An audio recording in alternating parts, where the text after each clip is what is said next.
va, pas trop Salut. dur la reprise? Bon, ça va, écoute. Tu sais, moi, le travail, c'est un peu comme des vacances. C'est pas moi qui bosse ici. Tu fais quoi là? Là, je suis en train de prendre en photo quelques nouveautés de cette semaine et un petit peu de la semaine passée parce que j'avais dit à Flo de ne pas prendre tout ce qui sortait en photo parce qu'il travaillait tout seul avec Hugo du Nord. Du coup, ils avaient moins de temps pour ça. Du coup, on a reçu des petites choses assez sympathiques. Le procès des affamés chez Familiar Édition. Pas encore lu, donc je ne pourrais pas vous en parler. Ça qui m'intéresse beaucoup, c'est La Ville de Ricardo Barrero et Juan Jiménez. C'est paru chez Ilatina. Voilà, donc notamment le tome 3 de Noir Horizon. Fin de cette série de science-fiction que j'avais beaucoup aimé, de Philippe Pélez et Benjamin Blasco Martinez. Donc voilà, c'est toujours un plaisir de revenir et de voir qu'il y a plein de belles nouveautés. Il va y avoir encore de belles lectures en 2026. Je peux t'embêter? Ouais. Ça va, pas trop dur la reprise? Non, ça va, j'étais à l'école la semaine dernière, donc bon, ça va, ça fait du bien même de reprendre, voir autre chose, j'ai envie de dire. Il y a beaucoup de colis? Bah, j'en ai déjà fait pas mal, mais on a encore les 2 piles. C'est le retour de la caméra, c'est ça? Ça t'avait pas trop manqué? Si, un peu. Tu sais, le côté star en mode... Ah, c'est vrai que ça fait combien de temps? Ça fait 2 semaines qu'on n'avait pas filmé? Ouais, je sais pas, quelque chose comme ça. Ouais, 2-3 semaines. Hein. Ouais, on perd vite l'habitude. Ouais, c'est vrai. Tac. Alors, est-ce que je suis bon? Et je suis bon. Donc ça, hop, je regarde ça. Ça, on est bon là-dessus. Comment ça se passe si c'est pas bon par rapport à la feuille, le nombre de BD qu'il y a dans le carton? Nous, après, on check parce que, au final, s'ils ont oublié de nous ajouter quelque chose sur le bon, on l'entoure, on le signale à Thomas, et puis il fait une réclamation. En fait, c'est une réclamation que tu fais au distributeur, hein, tout simplement. Ça arrive souvent ou... Non, honnêtement, c'est rare. C'est rare. Ils peuvent des fois intervertir aussi des titres, tu vois.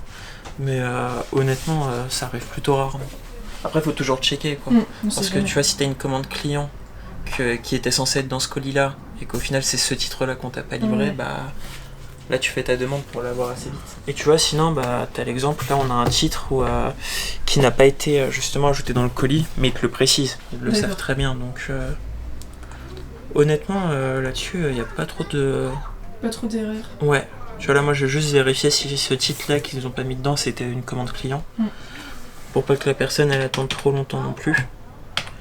Donc, non, honnêtement, c'est plutôt rare que ça arrive.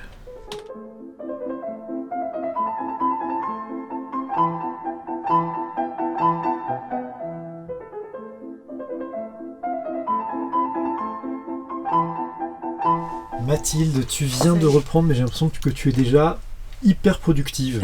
Je sais pas, mais en tout cas, oui, on est bien occupés en cette rentrée. Déjà pour plusieurs choses. Alors, ce bruit, hein. C'est la chaise, pardon. Pour plusieurs choses. Là, j'étais en train de numéroter les nouveaux ex-libris. Voilà. Train de nuit dans la Voie lactée d'Adrien Demont. Bah, ça aussi, on pourra vous en parler. Il sort demain et on l'a déjà lu. Et très très poétique, très joli, très belle BD. Et du coup, voilà, pour l'occasion, on a fait un ex-libris avec les éditions Morgan. C'est leur toute première publication. Waouh! Ouais. C'est beau, ça, c'est un beau baptême, ça. Ouais, je trouve aussi. Et c'est vrai que c'est bien parce qu'on l'a lu tous les trois, toi, Flo et moi. Ouais, et je crois qu'on a tous les trois aimé. Bah voilà, numéroté ici, tamponné au dos. Vous en faites pas, on va refaire de l'encre pour le tampon parce que là il commence à être un peu fatigué, le pauvre. Et la deuxième chose que je voulais vous dire, c'est que on fait plus trop de dédicaces, mais exceptionnellement là on en fait une le 29 janvier. On reçoit Yacoub Rebelka. Donc Yacoub Rebelka, c'est lui qui a fait, qui est dessinateur sur Origine, sur le dernier jour de H.P. Lovecraft, rien que ça. Et il vient à la librairie pour signer son dernier album Et lorsque ma vengeance s'abattra sur vous. Voilà. Un titre très prometteur. Et puis les premières planches qu'on a pu voir le sont également. Exactement, et en plus on a un ex-libris aussi. Donc toujours un tirage à 100 exemplaires. À 100 exemplaires, numéroté.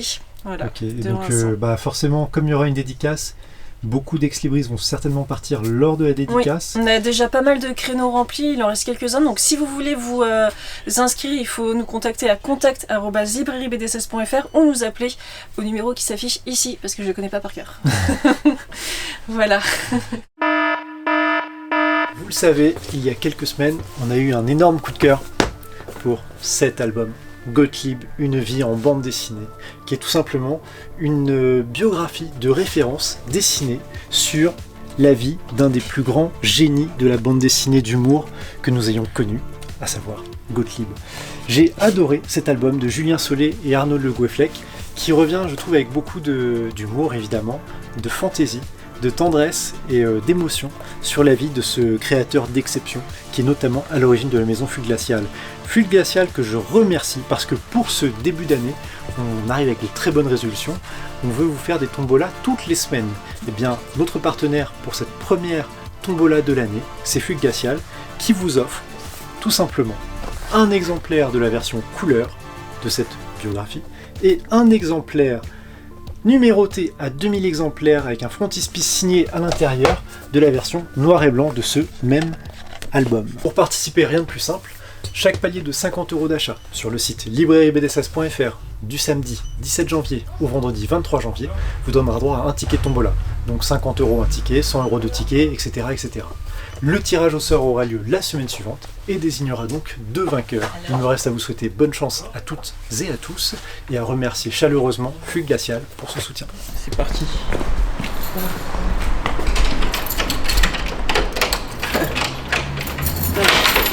Je vais dire, je suis une fille, mais je vais galérer à ouvrir une page. On est en train de réceptionner le nouvel album de Yacoub Rebelka qui sera en dédicace chez nous le 29. Donc on les reçoit une quinzaine de jours à l'avance déjà pour pouvoir le lire et puis pour préparer les festivités, l'événement.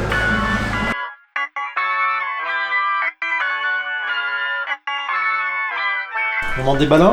Allez. Alors, toujours le style assez caractéristique et très personnel de Rebelka. Mais alors je trouve que ça colle à merveille avec l'ambiance de ce polar. Ok, bon bah ça va être une des lectures de la semaine, c'est obligé. Et donc évidemment, il y aura un ex-libris tiré à 100 exemplaires. Donc il y en a pas mal qui risquent de partir le jour de la dédicace, mais il en restera certainement pour vous si vous souhaitez le précommander sur le site internet de la librairie. Mon cher Flo, je me sens un petit peu rouillé là, je sens que c'est un petit peu difficile de se remettre dans le bain. Ça fait un moment. Mais on a déjà eu des bonnes lectures. Ouais, on avait quand même plusieurs nouveautés qui sont arrivées. 2026 annonce bien. Et une qu'on a beaucoup aimé ensemble. C'est vrai. Chez Glénat d'ailleurs. Tac, bah je l'ai. Pour une fois. Ouais. Alors, d'habitude on se dit on a des goûts de merde chacun avec. Surtout toi. Non mais en tout cas on a eu un petit coup de cœur commun sur celle-ci. Tout à fait. Le serment, est-ce que tu veux la pitcher ou... Non, tu vas la pitcher. Ouais, je vais la pitcher. Tu sais que j'ai une mémoire de poisson rouge. Non, il n'y a pas de souci. En tout cas, je me rappelle qu'au début, t'étais un peu hésitant. Tu me disais, ouais, au niveau des teintes de couleurs, ouais. Je savais pas si ça allait te plaire ou non. Bah, c'est vert quoi. Ouais, c'est très très vert. De temps en temps, un petit côté jaunâtre, hein, mais. Un petit peu de rouge sang de temps en temps. Ouais, c'est ça. Bah, il y a un côté très huis clos dans cette bande dessinée. On va suivre l'histoire d'un médecin qui opère de façon clandestine les mafieux, personnes de la pègre. Ouais, il a été radié. Exactement, ouais. De son serment d'Hippocrate, hein, n'est-ce pas? Le titre. Et sauf que. Et si je peux me permettre, ouais. du coup, pour les amateurs de manga, on peut dire que ça rappelle un petit peu le médecin marron Black Jack, qui était un des grands personnages très connus de Tezuka. Et là, c'est ce qui se passe effectivement, comme tu le disais très bien, c'est qu'on a affaire à un médecin sans doute très compétent, mais qui a commis une erreur par le passé et qui désormais travaille uniquement avec la pègre, avec les mafieux. C'est ça. C'est comme ça qu'il gagne sa vie parce qu'il a besoin d'alimenter le train de vie de sa famille. Bien sûr. Il a besoin de vivre. Voilà, il a besoin de vivre, mais de bien vivre, hein, il a une belle maison. Oh oui, il a une très belle maison, hein, ce médecin. Mais t'as un côté un peu huis clos dedans. Ouais. Vu que, pour vous pitcher le départ, on a deux frères, deux mafieux qui vont devoir se faire soigner par ce médecin lors d'un braquage un peu loupé. Ouais. Et sauf qu'on va avoir l'intervention d'un personnage qui se dit atteint d'un mal assez mystérieux. Ouais. Et le but du récit est de savoir si cet homme est dans un délire, une psychose, ou s'il a vraiment quelque chose d'assez étrange. Il pèle, hein, il pèle de la peau. De mue en fait, c'est comme ça. Moi l'hiver, mais lui c'est un peu plus grave quand même, hein. On a l'impression d'avoir affaire à un personnage un petit peu serpent quoi. Ouais. Petit côté, comment on appelle ça, les serpents, c'est quelle espèce de... Ah bah c'est des reptiles, c'est des reptiliens. Ouais, un petit peu reptilien quoi. Ouais. Et après on veut pas trop en dévoiler non plus dans l'histoire, mais... Non, surtout que c'est un one shot, donc si... Ouais, c'est un one shot. Voilà. Faut pas que les gens s'attendent non plus à quelque chose de trop médical. Oui. T'as vraiment cette ambiance 28 jours plus tard, Blade, avec une grosse partie huis clos dans l'histoire, ce qui fait monter une certaine tension, quoi. Ouais. Moi, ce qui m'a plu dans cet album, tu vois, c'est que je trouve qu'on a un album franco-belge qui essaye d'aller voir du côté comics. Ouais. C'est ce que tu me disais, le côté visage Sean Murphy. Ouais, les visages, mais même je trouve que c'est de la BD de genre, c'est de la série B, mais complètement assumé. Et ça fait du bien de temps en temps. Ça fait du bien. C'est rentre dedans, c'est bourrin. Je te montre ça, parce que tu vois, comme disait Thomas, je trouve moi, pareil que lui, au niveau des visages, t'as un côté un peu Sean Murphy. Bah ouais, c'est la référence qui revient. Ouais, carrément. On se l'est dit entre nous, moi je l'ai vu un petit peu sur Insta, sur WhatsApp. On est assez d'accord pour dire qu'il y a une vraie grosse influence Sean Murphy. Ouais. Alors que le dessinateur Michael Drouin, il avait excellé déjà auparavant, et je trouve que c'est un dessinateur dont on ne parle pas assez, mais parce qu'il ne publie pas beaucoup d'albums. Il faut que je lise celui-ci. Mais Blue Note, du même dessinateur avec Mariol au scénario, Mariol qui est d'ailleurs un pote de Gabella, hein, donc voilà, c'est un petit milieu finalement. Blue Note, c'est un excellent polar qui se déroule pendant la Prohibition, qui était paru en 2 tomes mais qui maintenant se trouve surtout en intégrale, voilà, en one shot, et qui raconte une même histoire sur les 2 tomes, mais de 2 points de vue différents. C'est-à-dire dans la première, vous allez suivre un boxeur qui est en fin de carrière, mais qui doit faire un dernier combat pour essayer de décrocher le jackpot.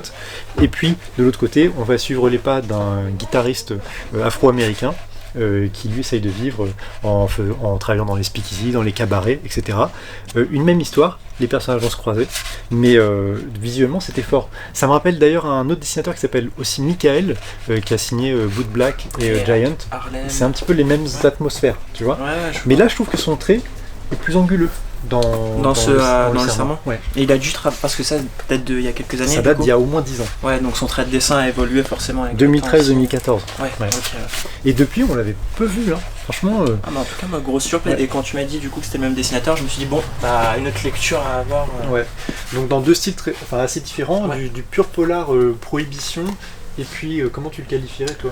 Un huis clos qui flirte avec le fantastique. Ouais, fantastique horreur. Hein. Ouais, fantastique horreur, carrément. Horreur, ouais. Donc très efficace. Bon voilà, c'est pas le scénario de l'année dans le sens où ça se veut de la série B. C'est du pur divertissement. Pur divertissement. Ouais. On en avait discuté comme quoi après Noël on avait lu ça, et ça faisait du bien d'avoir un côté un peu rentre dedans. Ouais. Et attention, on n'est pas en train de dire que cette BD, voilà, c'est pas stupide ou autre. Hein, non, pas du tout. Pas du tout. Non. C'est juste si vous voulez un bon blockbuster, vous détendre, lisez ça, franchement, c'est génial. C'est vrai que moi, avant qu'on le reçoive, je croyais qu'on aurait affaire à un polar. Ouais, médical. Et là, pour moi, c'est plus du thriller fantastique horreur. C'est carrément ça.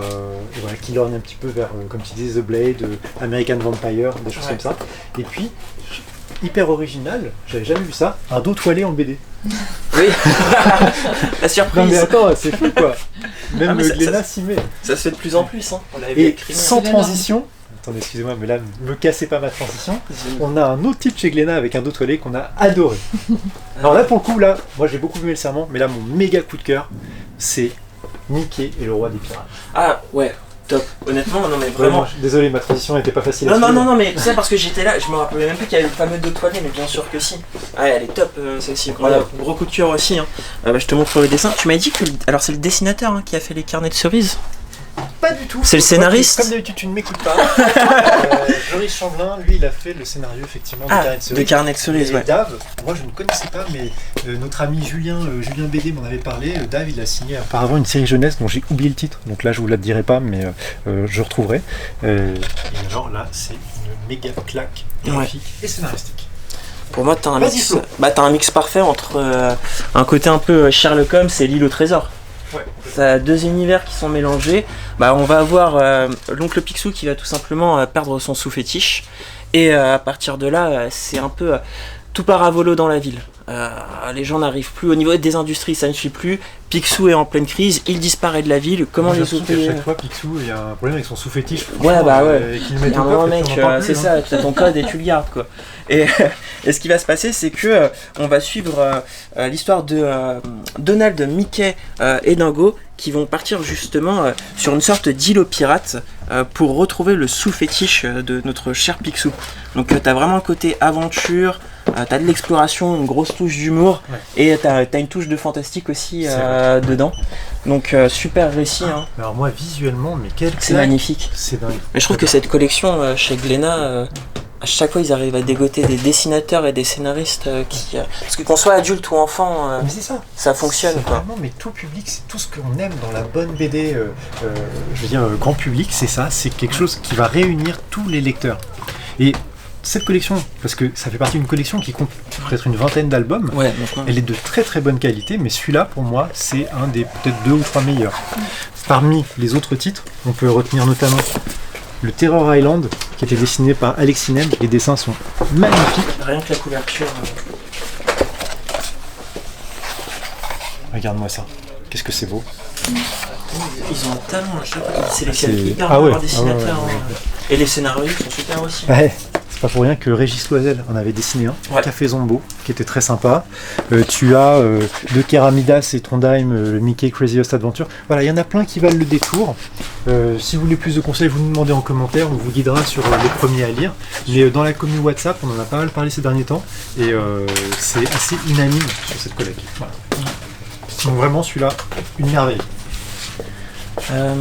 Après, ce qu'on avait aussi... alors, l'impression on va faire de la pub pour Glénat à fond, mais en même temps, il y a des super titres qui sont sortis chez eux. C'est eux qui nous font manger. Hein. Oui, aussi, merci Glénat. Hein. Non, mais parce que moi, il y avait celui-ci que j'avais adoré aussi. Ah, bah ça, je te laisse en parler, ouais. Je l'ai pas lu. Invisible, ça sera du coup un diptyque, histoire en 2 volumes.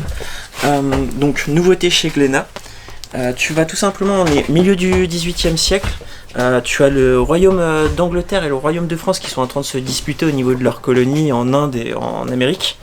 Et on va suivre l'histoire de 7 espions qui travaillent justement pour le royaume de France. Et cet espion a une particularité, donc vous l'apprenez dès le début du récit, hein, je ne vous dévoile rien. En fait, il est tout simplement invisible. Alors, comment il a pu atteindre cette condition, ça, vous le découvrez dans l'histoire. C'est la seule petite note de fantastique, c'est très léger que tu vas avoir dedans. Mais surtout, cet homme, comme je t'ai dit, tu as le royaume d'Angleterre et de France qui ne cesse de se disputer. Et on aurait la première vraie guerre mondiale qui serait sur le point d'arriver. Et lui, bien sûr, son but c'est d'éviter ça. Et comment il va pouvoir tourner ça à l'avantage du royaume de France. Donc t'es vraiment sur une partie historique, avec de la trahison, du complot politique. Je pense que ça peut bien plaire à un public qui a aimé par exemple 1629 ou qui aime bien les 5 terres. Ou alors, et parce que là je suis en train de le feuilleter pendant que tu en parles, au niveau ça du dessin intéressant. En fait, ça me fait tout simplement penser au Scorpion, qui était du même scénariste d'Esberg. Et avec Reculé, il avait déjà bossé sur une autre série qui était en 4 tomes qui s'appelait Cassio. C'était une série plutôt orientée romantique. Mais là, je regarde ça, KPDP, tu parles d'histoire, de complot. Bien sûr. Clairement, c'est le Scorpion. Le public, et puis de 1629, comme tu disais. Alors, c'est pas le dessin de Marini, mais j'aime bien, je trouve ça assez stylisé. Ouais, tu vois, moi j'ai bien aimé. Il y a du mouvement, il y a... C'est bien réalisé, en fait. C'est en 2 tomes. Clean. Et oui, ça sera une histoire en 2 volumes. Donc je te remontre une planche au cas où. Mais moi, ça a été un de mes gros coups de cœur. Ouais, tu m'as vraiment donné envie de le lire. Il est très très sympa, honnêtement. Et je me dis, ils vont pas partir sur une série trop longue. L'histoire est... Pour l'instant, tu vois, au niveau du premier tome, c'est bien écrit pour amener juste une suite et une fin au second tome. Donc, à voir ce que ça va donner. Super. Moi, toujours chez Glénat, c'est de spécial Glénat. Glénat va falloir payer, là. Hier soir, j'ai lu Au Sud, l'Agonie, qui est la deuxième partie d'une anthologie en 3, qui s'appelle 3 touches de noir. Et là, c'est une histoire complète en un tome, comme l'était le premier volume, signé Pélez. S'il y a une semaine où on ne parle pas de Pélez, on meurt. Non mais c'est vrai, comme tu me disais Mathilde... Je crois qu'il écrit 3-4 scénarios par semaine, je sais pas. Il y a encore plein d'autres belles sorties. Prolifique, Puis il a eu un grand succès en fin d'année. Ouais, Kennedy, énorme succès. Nous, ça a été une folie au niveau des ventes. Top 3 ou 4 des ventes de décembre. Franchement, pareil, il nous doit de l'argent. Et associé cette fois à Labiano, qui faisait déjà la première partie de l'anthologie, Au Sud de l'Agonie, c'est un polar qui se passe dans l'Amérique des années 20, dans l'Amérique du Sud. Enfin, pas dans l'Amérique du Sud, pardon. Dans le sud des États-Unis. Pardon, excusez-moi, c'est pour France 2. Juste un instant. Très bon polar, j'ai trouvé, histoire en un tome. Tu peux admirer le dessin de Labiano. Labiano, pas un dessinateur hyper connu, mais si j'ai une série à vous conseiller, lui, c'est Black Op, qui était un super récit d'espionnage qui est paru il y a quelques années chez Dargaud. Là, on va suivre le destin de plusieurs personnages dans cette Amérique raciste des années 20. Un personnage métis, qui bosse dans les champs de coton et qui tombe amoureux de la fille du propriétaire. Et puis également un prêtre qui lui flirte un petit peu avec le Ku Klux Klan. Un troisième personnage qui vient de s'échapper de prison. Voilà, tous ces récits vont se réunir. J'ai trouvé ça vraiment très bon. Et puis à l'image du premier tome, qui était déjà vraiment sympa, voilà, pour les amateurs de bons polars, vous pouvez y aller au sud de l'agonie. Pour moi, c'est une très bonne lecture sur ce début d'année. Je crois que Flo ou Hugo vont encore vous présenter quelques lectures. Pour moi, je crois que ça s'arrêtera là pour aujourd'hui. Alors ce qu'on a beaucoup aimé aussi avec Thomas, c'est Train de nuit dans la Voie lactée de Adrien Demont. Donc c'est l'adaptation d'un roman japonais. D'ailleurs, je dis pas de bêtises, on a reçu les ex-libris qui vont avec. Moi je trouve que c'est une très belle œuvre. Alors je préfère, je vais te montrer l'intérieur parce que tu vois, graphiquement, c'est pas du dessin traditionnel. Hop. Non mais c'est très très beau. Tu vois, même au niveau du séquençage et autres, c'est pas quelque chose de classique. Mais je trouve que le dessin et l'illustration est vraiment très belle. Et surtout, je vais te pitcher un peu l'histoire, mais je trouve que ça colle parfaitement au récit. Tu vas avoir en fait l'histoire d'un jeune enfant qui vit seul avec sa mère qui est tombée malade et qui a alité, ouais, temps, en fait, littéralement elle peut plus bouger et compagnie. Tu comprends que son père a un peu disparu du foyer familial et ce gamin ça se passe pas très bien avec les jeunes garçons de son âge. Il a uniquement un copain et un soir il doit aller chercher du lait pour sa mère, sauf qu'il va s'allonger dans l'herbe et à partir de là il se réveille dans ce fameux train qui traverserait la Voie lactée. La Voie lactée, ouais, tout à fait. Et pareil, c'est dur, je trouve, d'en parler, tu vois, sans dévoiler c'est très compliqué. Le but du récit. C'est pour ça que je t'ai laissé en parler. Ouais, de commencer. T'as un côté ultra poétique dedans. Ça va très mélancolique. Ouais. Honnêtement. Pardon, mais je t'ai coupé. Non, mais vas-y, je t'en prie, parce que c'est dur d'en parler. Oui, c'est très difficile, c'est très métaphorique aussi. Ouais. Ça parle de la mort, ça parle de la solitude. Ouais. Et puis, ce qu'on peut dire aussi, je sais pas, peut-être tu l'as déjà dit parce que j'étais loin quand tu as commencé, mais c'est adapté d'un classique de la littérature japonaise. Exactement. Ouais. Et qui apparemment a marqué très fortement les lecteurs japonais. Ouais. Parce que j'avais lu justement à la fin de la bande dessinée, et on vous en dévoile pas trop parce que c'est pas lié à l'histoire, mais forcément t'as des thématiques qui sont abordées. En fait, l'auteur il a écrit ça vers ses 26-28 ans, après le décès de sa sœur. Donc il y a vraiment, comme tu disais, ça parlait de la mort. T'as vraiment ce côté deuil qui est mis en avant, mais avec ce côté très doux et très poétique. Et après, à vous de découvrir le récit, parce qu'on peut pas vous dévoiler non plus Je pense que c'est vraiment typiquement la BD jeunesse qui en fait s'adresse plutôt à des adultes. Ouais, je suis carrément d'accord avec toi. C'est entre la BD et l'album jeunesse, dans la forme. Mais sur le contenu, clairement, ça parlera à des gens qui ont un peu de vécu. Ouais. Je ne pense pas qu'un enfant avant 12-13 ans puisse en mesure de l'apprécier. Je pense pas qu'il puisse comprendre tout le message qu'il y a derrière. Je te montre quelques planches. Parce que tiens. Ça tombe. Regarde. Lex Libris BD 16. C'était pas fait exprès. Mais justement, c'est une des planches qui nous avait le plus marqué. La suivante, elle est très belle aussi. C'est celle-ci. Celle-ci, là, elles sont ouais. Non, c'est splendide.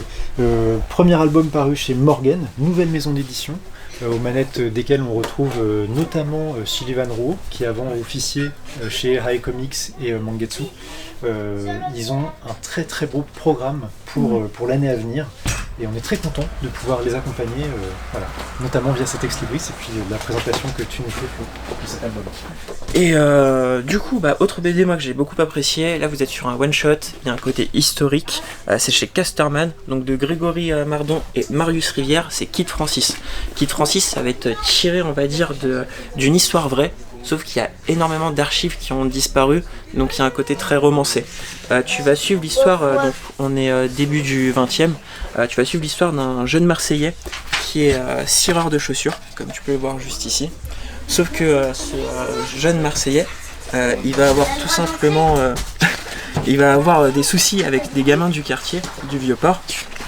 Et le problème, c'est que il va y avoir un affrontement avec ces gamins et il va très vite être repéré par un entraîneur de boxe. Et à partir de là, lui, il a qu'une idée en tête, c'est devenir champion du monde poids-coq. Donc tu vas suivre toute son histoire. Le problème, c'est que ce gamin-là, qui est d'origine italienne, il a un de ses oncles qui clairement traîne dans le milieu mafieux avec la pègre et qui va essayer un peu d'intervenir dans son avenir professionnel. Donc comment lui va réussir à surmonter ses problèmes familiaux, et justement tenter de devenir champion du monde, d'abord champion de France, d'Europe et du monde. Sauf que ça va parler, on va dire, j'en dévoile pas trop, mais de la Grande Dépression aux États-Unis. Et surtout, comme je t'ai dit, t'as un côté vraiment période historique. Tu vas avoir l'occupation allemande en France. Et comment ça va avoir une influence, un impact sur sa vie personnelle, mais aussi professionnelle. Donc honnêtement, super récit, encore une fois, cet homme a réellement existé. Il a un parcours incroyable, mais ça a dû être romancé dû au manque d'archives liées à la Seconde Guerre mondiale, quoi. Donc encore une fois, si vous aimez la boxe, les relations fraternelles, un côté aussi un peu relation paternelle, parce que forcément les hommes qu'il va rencontrer enfant et qui vont l'emmener à évoluer dans la boxe, t'as un lien très fort qui va se créer entre eux. Non, honnêtement, super récit, côté tranche de vie, historique, sportif. Moi j'ai beaucoup aimé ce récit chez Casterman. Après, dessin plutôt classique, mais je trouve que ça colle ultra bien au récit. Hugo, quels sont tes derniers coups de cœur ? Eh ben écoute, là j'étais en vacances, j'ai pas plus lu que ça. J'ai plus regardé plus de films, ça m'a fait du bien de couper aussi, j'ai envie de te dire, parce que j'avais pas chômé en termes de lecture en fin d'année pour rattraper plutôt le retard. Mais ouais, j'ai lu quelques trucs, notamment Vendetta, l'adaptation du roman d'Ellory, que Flo et Thomas avaient beaucoup aimé. Je viens confirmer leurs propos, c'est un polar vraiment mafieux, hyper efficace. Et franchement c'est un vrai plaisir de lecture. J'ai enfin lu Dans la tête de Sherlock Holmes. Vraiment ça c'est génial parce que c'est aussi bien pour les adultes que pour les ados. C'est vachement original le faire de suivre toutes les déductions de Sherlock Holmes avec son acolyte Watson. Et donc franchement ça aussi c'était génial. Et après les deux autres lectures dont je vais vous parler, c'est pas du tout la même ambiance. Enfin, quoique, il y a quand même des ressemblances. Mais j'ai notamment lu Le Petit Frère de Jean-Louis Tripp, qui a écrit 45 ans après la mort de son petit frère Gilles, cette BD qui raconte cet événement. Il a écrit ça avec beaucoup de courage et de sincérité, et ça en fait un récit vachement poignant, bouleversant, et moi ça m'a marqué. Je dois avouer que j'ai eu du froid dans les yeux à plusieurs moments avec cette BD là, et comment dire, je pense que en traitant ce deuil, parce que au final toute personne rencontre au cours de leur vie, c'est inéluctable, hein, le deuil, le décès d'un proche. Ici en plus c'est sur un petit frère, donc c'est un accident quand il était jeune, donc c'est vachement marquant. Donc on va suivre le décès, le procès et tout ce qui s'ensuit. Et franchement Jean-Louis Tripp avec ce récit, il nous rappelle ô combien la vie est importante, et qu'elle parfois elle peut être hyper courte, et que c'est vraiment important de profiter de l'instant présent, parce qu'on ne sait pas de quoi il fait demain. Et donc ça m'a vraiment marqué. On peut voir un petit peu les dessins. Avec plaisir. C'est pas plus verbeux que ça, mais c'est vraiment dans le regard des personnages, cette ambiance, et ça remémore quelques souvenirs, hein, forcément personnels à chaque fois, mais franchement j'ai trouvé ça vraiment très très beau. Et après j'ai lu du comics, voilà, j'ai envie de dire petite période Tom King, après avoir lu notamment récemment Mister Miracle, gros coup de cœur. J'avais beaucoup aimé aussi son travail plutôt original sur Superman Up in the Sky, il me semble. J'avais beaucoup aimé ça. Et là Human Target, donc Christopher Chance, personnage plutôt secondaire de l'univers d'ici. On sait que Tom King il aime bien aborder ces personnages secondaires, notamment dans Mister Miracle ou Strange Adventure. Et Christopher Chance, c'est la cible humaine, c'est-à-dire que sa profession c'est de prendre l'apparence de personnes qui se sentent en danger, notamment des personnes parfois connues. Et dans ce récit, il va prendre l'apparence de Lex Luthor lors d'une conférence. Et en fait, il va absorber un poison qui était forcément dédié à Lex Luthor. Et donc on va voir qu'il a plus que 12 jours à vivre. Et donc tout va être de savoir le pourquoi du comment, pourquoi on voulait empoisonner Lex Luthor, pourquoi c'est tombé sur lui. Et en fait on va voir que les indices vont l'amener à enquêter sur la Justice League internationale, donc des super-héros qui sont censés être des personnes positives. Et franchement c'est un thriller vachement bien, parce que d'un côté il y a aussi un aspect plutôt, il y a une romance avec un personnage, il y a des questions plutôt intimes sur la fin de vie, sur le deuil, c'est vachement touchant. Et puis je trouve que dans ce récit-là, parfois Tom King, il a une narration qui est plutôt exigeante, c'est-à-dire qu'il faut se poser, il faut réfléchir à 2 fois avant de comprendre. Et là, le gros avantage du bouquin, je trouve qu'il est vraiment efficace parce qu'à chaque début de chapitre, Christopher Chance, il remémore les événements et ce qui nous permet de nous rappeler de suite ce qui s'est passé. Et franchement, j'ai trouvé ça génial. Et peut-être que je pense que je le mets à hauteur de Mister Miracle et ça restera, et à mon avis ça va finir dans ma bibliothèque. Donc voilà, c'est génial. Je vous montre en plus Greg Smallwood fait super travail en termes de dessin. Et non, c'est très beau, j'ai lu ça en 2 fois d'une traite. Et non, vraiment gros coup de cœur, ce Human Target. Donc voilà, à lire. Bon, ça va, tout se passe bien pour ta semaine de reprise? Mais tout va bien. Oh, super. Tu nous prépares des belles choses pour les semaines à venir? Comme je disais, c'est des accélérés, c'est des dédicaces. Là, il y a une vidéo, du coup, celle-ci qui sort samedi. Ouais. Donc, on reprend la routine petit à petit. Après, rien de tout à fait neuf et de particulier. Mais c'est vrai que c'est une année où on veut mettre des choses en place. Et puis, comme je disais, moi, je voulais être plus présente sur Instagram. D'ailleurs, je pense que je vais préparer un petit tournoi, un de ces 4. Ah, super. Plutôt au tournoi de pronostic? Oui, un tournoi de pronostic, comme on le fait. C'est ce qui marche le mieux, de toute façon. Ouais, c'est vraiment l'éclat. Moi, j'adore. Moi aussi. Les gens discutent entre eux et tout. Non, c'est vraiment cool. Ouais. Ça crée, je trouve, du lien entre les membres de la commu BD16, on va dire. Oui, c'est ça, ouais. D'ailleurs, en parlant de ça, c'est vrai que moi, je vais être plus présent sur WhatsApp. Je vais essayer de plus animer, plus faire de retours de lecture, plus aussi, je dirais, agréger tous les retours de lecture de toute l'équipe. Oui, voilà. Ce que tu as commencé à faire. Ouais, ce que j'ai commencé à faire, parce que c'est vrai que moi, je suis un petit peu moins en boutique maintenant. Je laisse un peu plus les clés du camion à Flo. Et du coup, ça me permet de m'occuper aussi un petit peu de tout l'aspect réseaux sociaux avec toi. Et ça, c'est quelque chose qui m'excite pas mal. Donc, je crois que ça va être cool. J'espère. Enfin là, pour l'instant, je suis en train de ranger des mangas, puisque Hugo du Nord n'est pas là.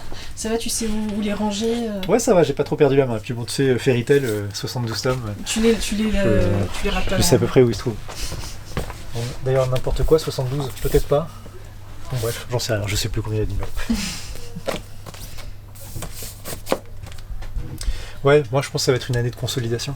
On a mis pas mal de choses en place.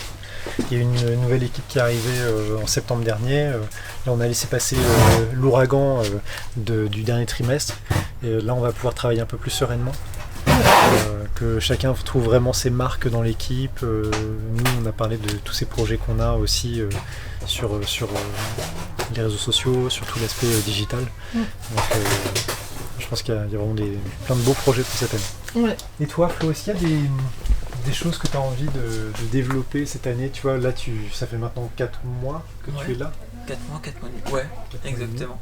Et est-ce que là, il y a des choses où tu dis, là, sur le premier semestre, il y a des choses des points sur lesquels tu as envie soit d'améliorer, soit, tu vois, nous, c'est plus, en fait, il y a un tel développement sur le site internet.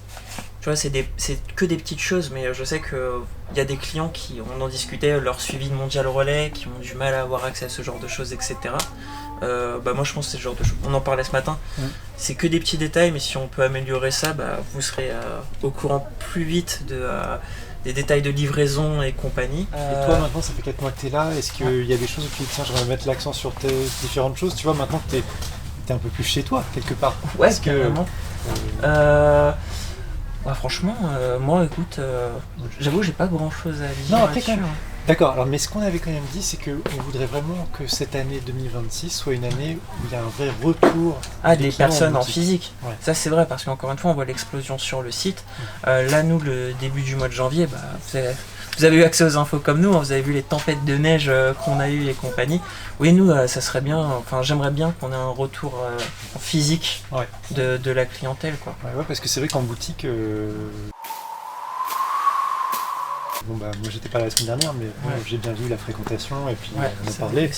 Et puis même là je le vois, je suis là depuis 2 jours et je me rends bien compte qu'il n'y a pas beaucoup de monde en boutique. Non. Alors entre la météo, la crise, les soldes, le truc. On a eu un enchaînement qui a fait que, comme tu disais, les conditions météo. Puis après, de toute façon, on en discutait, le prix des BD qui ne cesse d'augmenter. Et d'ailleurs, en parlant de ça, je pense qu'on en fera une petite vidéo, mais on a essayé de créer une sélection aussi. Parce que là, ce que tu vois ici, en fait, c'est que du comics et on a des formats poche. Bande dessinée. Je précise encore une fois qu'on n'a fait que commencer. Donc on n'a fait que commencer. Plus de volume, notamment en BD franco-belge. Des petits formats, mais ça je te laisse en parler. Ouais, carrément. On a fait une petite sélection avec Hugo en comics et en format franco-belge. Je vous avais déjà parlé de Lettres perdues, par exemple. Donc Lettres perdues chez Glénat, qui existe aussi en format poche. Donc il faudrait que je te redonne le prix. Normalement, il est à 10€. Ça, c'est beaucoup plus accessible. Ouais, tu vois. Maintenant, alors, pour moi, c'est un gros nom maintenant, Timothée Le Boucher. Ces jours qui disparaissent, qui est connu de beaucoup de lecteurs. Qui est aussi accessible chez Glénat en format poche. Tu peux avoir pas mal de trucs. T'as du western avec le Serena qui est ici. Oui, très sympa. Ouais, là tu vois c'est chez Sarbacane. Chez Dargo pareil, on a le Opération Copperhead sur un côté historique, période Seconde Guerre mondiale. Donc voilà, si à un moment pareil, vous voulez vous faire plaisir sur des titres ultra sympas, il y en a qui sont accessibles aussi dans des formats poche. Donc ouais, mais comme disait Thomas, c'est vrai que moi j'aimerais bien avoir aussi un retour de la clientèle en physique, en librairie. Donc, et ça, de toute façon, on en discutait, que ce soit sur Paris ou dans d'autres villes, il y a de plus en plus de librairies indépendantes, parce que nous on est indépendants, qui ferment. Donc n'hésitez pas à soutenir. Non, parce que c'est vrai qu'on parle de développement en ligne, mais quand même... le cœur de cette librairie, ça reste son lieu physique et c'est important. Et d'ailleurs ce matin on a eu la visite de Maxime, qui est un fidèle abonné depuis des mois, voire des années je crois, et on a passé un bon moment ensemble à discuter et tout, et rien ne vaut en fait l'échange, bien sûr.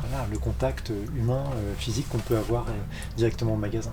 Comme tu disais, on a plusieurs clients, Sabrina qui était passée déjà plusieurs fois à la librairie, et oui, n'hésitez pas à venir nous voir, ça fait toujours plaisir d'avoir vos retours en direct, et puis vous voir réellement. Donc oui, il y a ce côté où, comme tu disais, moi je pense, on attend tous un retour en physique de la clientèle, en librairie quoi.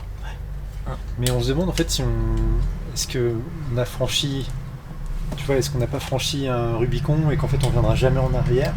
Moi je me rends pas vraiment compte, mais j'ai le sentiment que les gens ont tellement pris l'habitude maintenant, alors je dis pas tout le monde, c'est pas du tout pour faire le procès de qui que ce soit, non, c'est juste, je me demande, c'est une observation, est-ce que tu penses qu'on va avoir un retour de la clientèle dans les magasins? Je parle pas que de librairie, je parle des magasins en général. Parce que comme tu dis très bien, nous on a de plus en plus de clients qui nous ont fait la remarque que certains magasins étaient plus vides que d'habitude. Ça touche pas que le milieu de la librairie, après c'est le côté crise nationale, c'est un côté sociétal. Bon après aussi on est mi-janvier, bien sûr il y a les dépenses des fêtes de fin d'année. Moi j'attends de voir début février si on a vraiment un retour pour se rendre compte. Ouais, c'est vrai, mais bon, tu vois, on a quand même des indicateurs, on a des statistiques qui nous permettent de voir que il y a eu une vraie baisse de la fréquentation. Là, sur le début d'année, on a dit qu'on était à combien? 8 clients de moins physiques par jour, en moins. Bien sûr. Tu te rends compte, sur un mois complet, la différence que ça peut faire en termes de chiffre d'affaires, c'est énorme. Nous, on a en plus la chance d'avoir le site internet qui nous permet de compenser un petit peu la baisse de fréquentation. Mais... Je pense qu'une librairie indépendante qui n'est pas sur les réseaux, qui ne fait pas de la vente en ligne et compagnie, en ce moment c'est rude. C'est vrai que parce que bon, ça fait quand même plusieurs années de suite qu'on se dit baisse de fréquentation. Donc, en fait, il y a eu l'explosion après Covid et d'un coup il y a une redescente de la clientèle. À voir sur la durée comment ça se passe, mais c'est quelque chose où nous on va faire aussi attention quoi. Donc bien sûr on se pose des questions de comment on peut amener plus de monde aussi en physique à la librairie. J'en parlais hier avec une repré dont je ne citerai pas le nom, mais ce qu'elle disait, je trouve, était très vrai, c'est qu'elle disait que effectivement les librairies qui ne font pas de vente en ligne, ou les librairies qui n'organisent pas de dédicaces, ou qui ne font pas de salon, sont les plus impactées. C'est-à-dire que les gens ont toujours envie d'événements, de retrouver, tu vois, de venir en librairie ou de venir pour des événements particuliers. mais parce que c'est vrai qu'on est quand même dans un monde où il y a moins en moins de contacts humains, finalement on est tous sur nos téléphones, etc. Donc c'est important de réunir les gens pour des événements particuliers ou de créer un lieu où les gens se sentent bien et ils ont envie de revenir régulièrement. En tout cas, nous, ça c'est un peu notre... Bien sûr. Et on espère que quand vous venez nous voir, vous repartez avec un bon ressenti. En tout cas, on fait tout pour. Sourire, c'est ça, exactement.